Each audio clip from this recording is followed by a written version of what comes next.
Good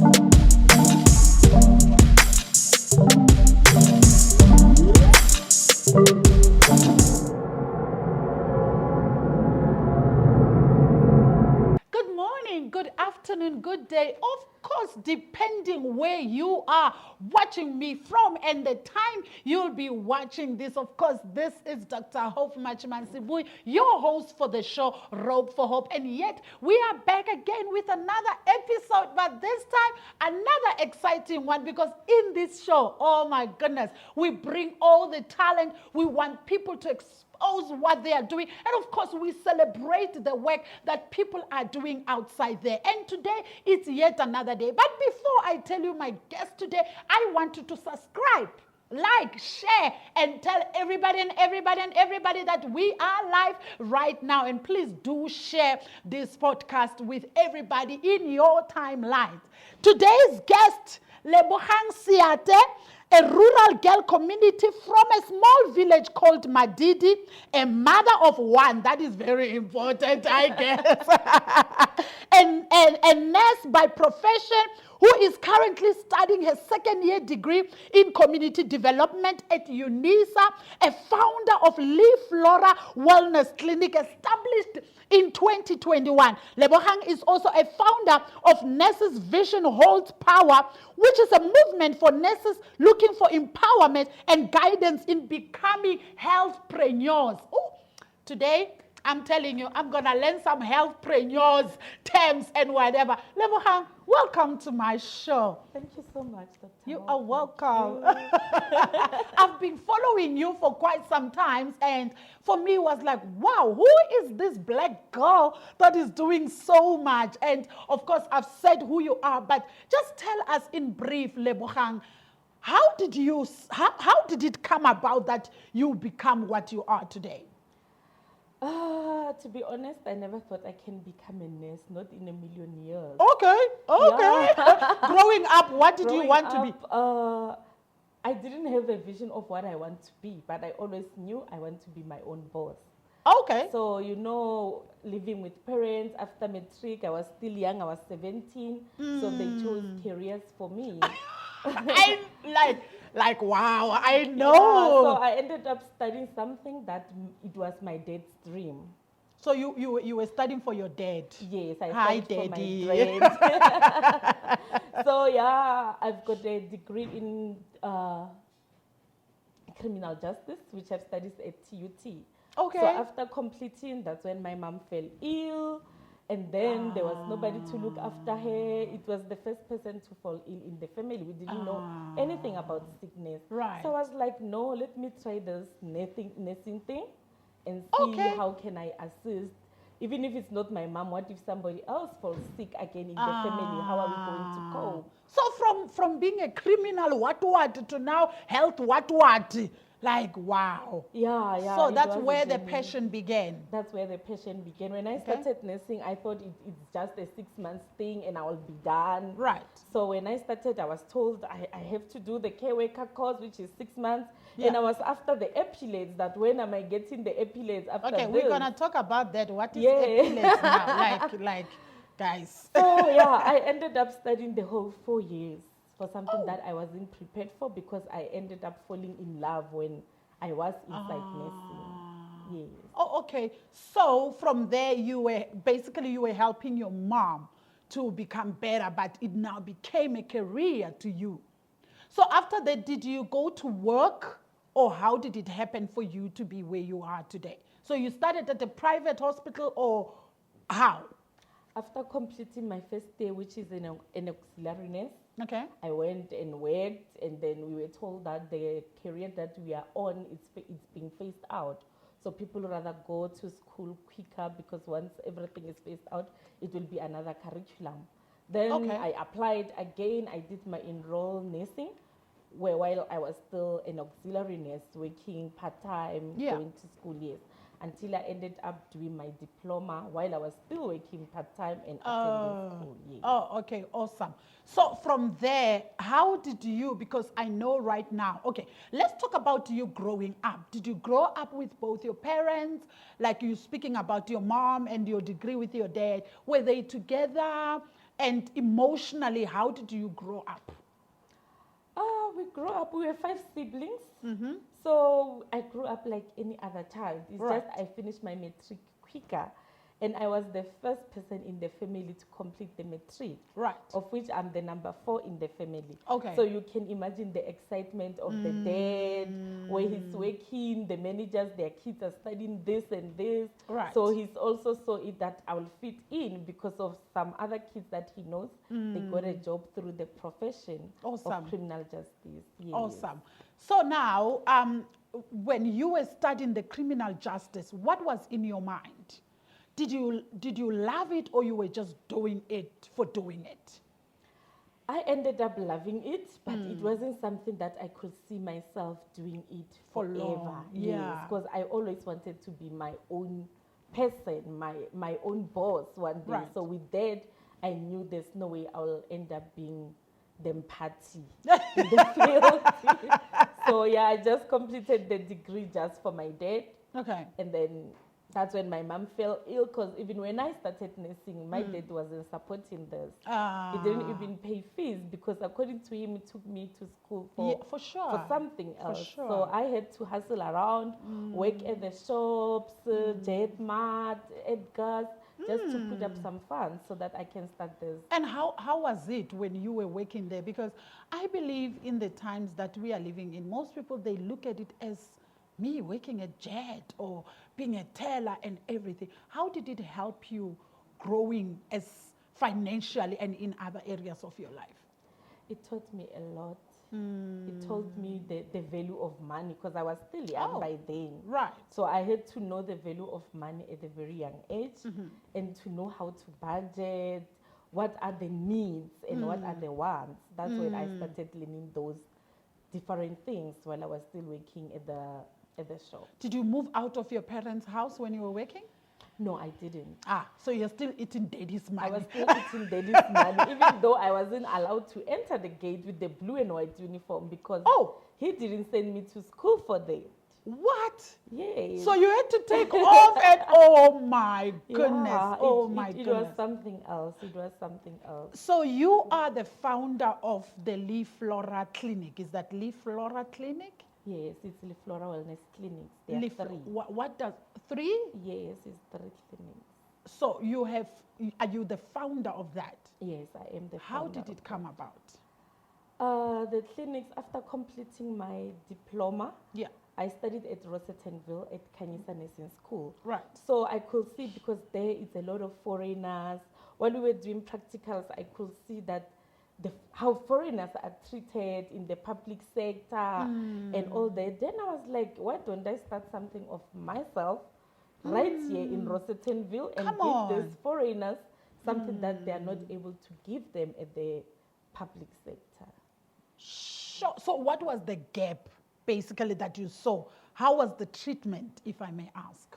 The treatment, it was bad, to be honest. I could relate about being a foreigner. I know the pain. I've seen how these people were struggling. So, because I'm from Pretoria, so I just decided to move this side because of the work that I wanted to do in My Rosettenville. goodness. Yes. Is that how much you love helping people?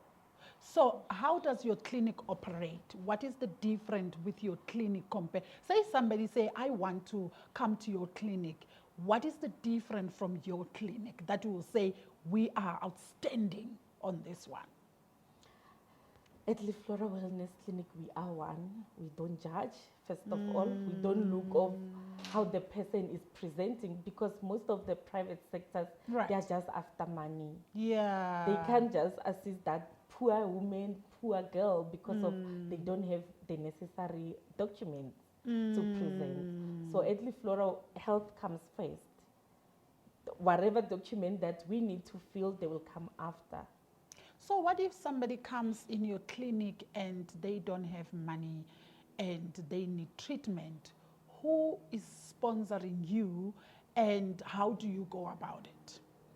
At the moment, I'm being sponsored by the government. I applied for the fund at government for medication, Right. baby immunizations and all that, of which the medication at government is free. So for me to charge at my clinic is because of the services, my hands, my workers. Yeah, for sure. Yeah, apparently for I was sure. supposed to assist them for free. Right, But because I right. still need to pay rent, Right. pay the workers. So yeah, even if the person will come without money, we'll still assist because it's the state's resources. Oh, awesome. And you said you've got 3 clinics? Yes, One is in Rosettenville and the other 2? The other one is in Pretoria North, at the medical center. We are full of doctors, and I'm in the middle there. The other one is in Soshanguve. Okay. You were also awarded some few awards. Oh, I see you, Mugel. You are busy, man. You are busy. Yeah. What are those awards? Please take me through from the day you start. How did they really, wow. The first award, to be honest, I don't even know who nominated me, even today. Because you're doing a great Yes, work. so I just received an email that I'm a nominee for FOYA Awards Southern Africa. Wow. Then here's the link. People must start voting. I didn't even question it. I start sending link to people. Please vote, please vote, please vote. Wow. So yeah.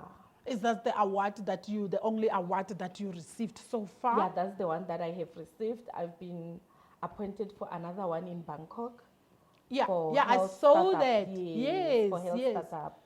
So how is the response to private sectors on what you are doing? Do they come and approach you and want to question certain things that you are doing? To be honest, no. It's No. all about collaboration. Right. Because that's what I preach most of the time. When I started at Rosettenville, I'm opposite a doctor. So I had to go speak to the doctor about the services that I'm offering, Right. and see what he is doing, so that if there is something that I'm not doing, I can always refer to the doctor. What is health to you, basically? What is it that you are looking at it and say people need to look after themselves? What is the advice that you can give somebody out there who's just living recklessly, not taking care of themselves? Take me through to somebody who really doesn't know what wellness is, what health is. Health is life. Before anything else, it's health. Before you'll say you are hungry or you need this and this, it comes your health first. So to me, health is something that is precious, that you cannot afford to jeopardize in life, because you only have one life.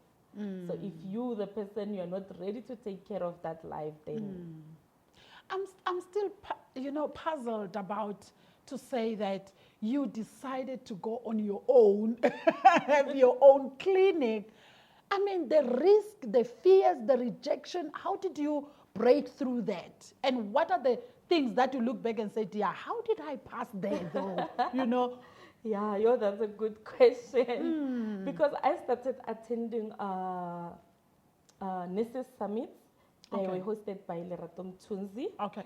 So I started attending them, hearing, she's the one who founded the Nurspreneurs. So I was attending her seminars, hearing her that nurses, you are able to do this, you are able to do that, you are able to do that. So that's when I started doing my research. And then because of I've seen the community of Rosettenville, I was like, this is where I'm going to uproot my first baby. Wow. Yes. So the challenges were there. It wasn't easy. You have to knock, and some doors, they are not easily open. So yeah.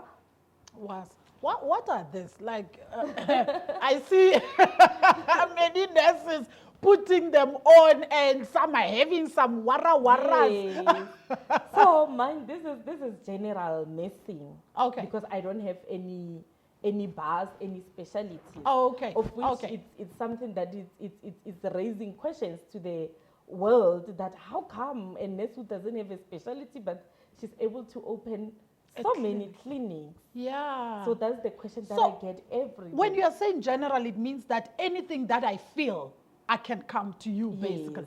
So I'm coughing. So you come, I do my nurse's diagnose.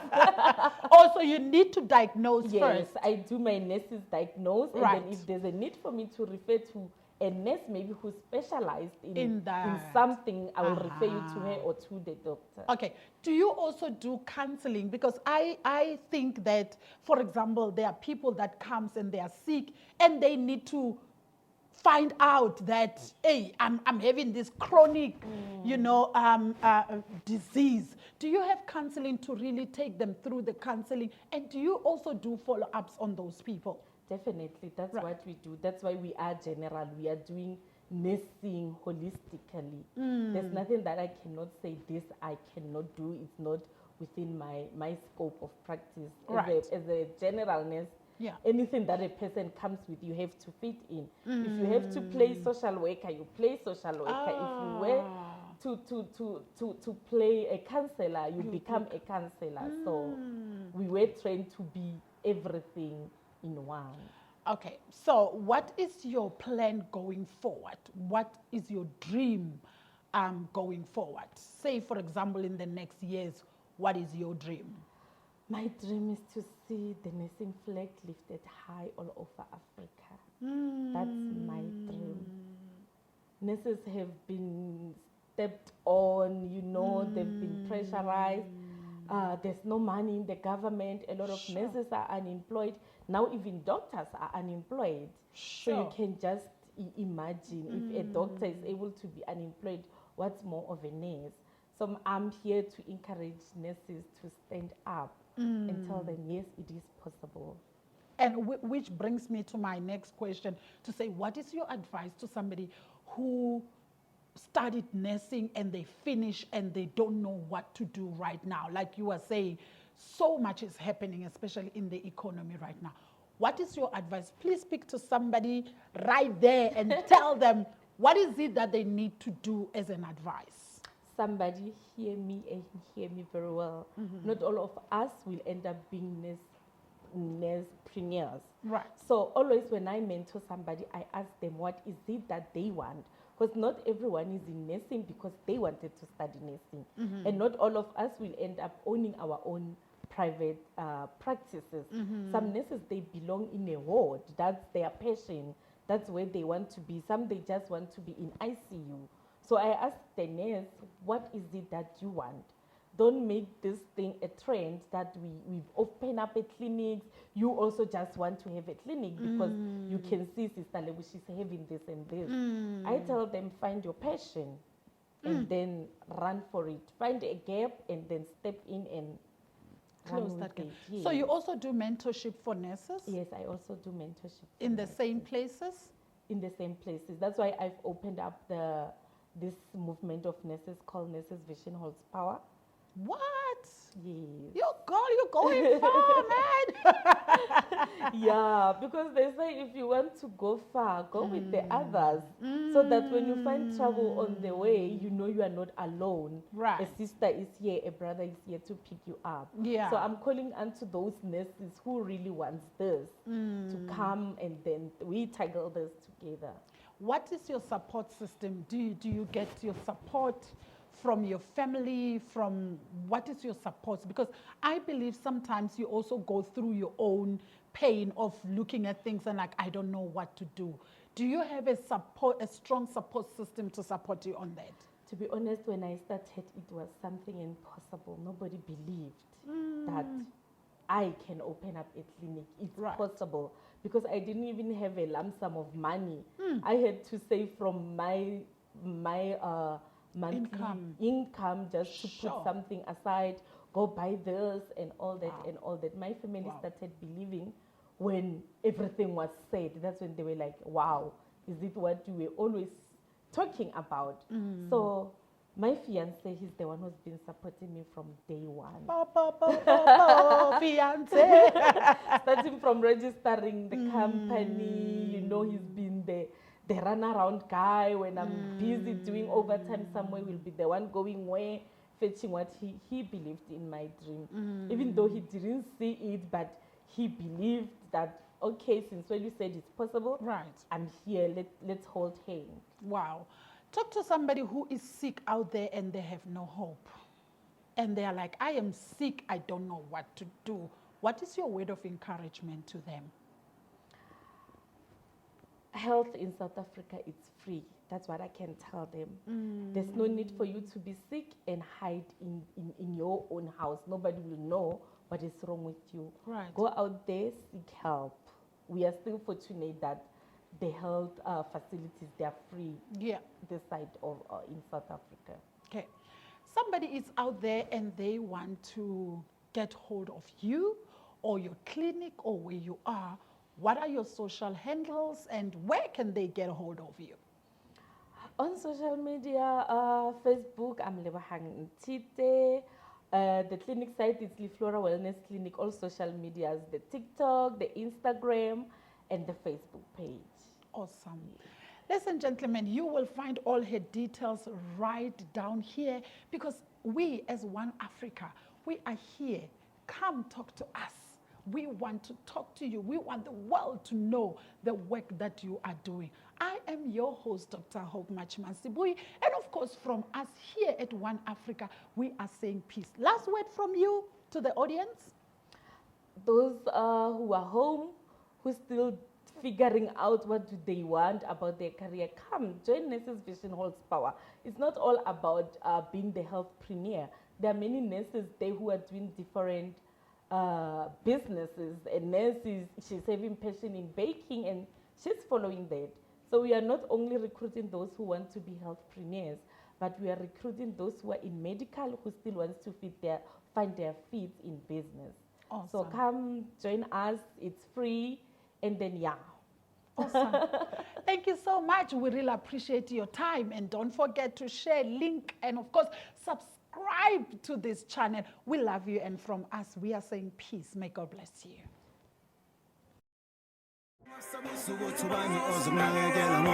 That's me.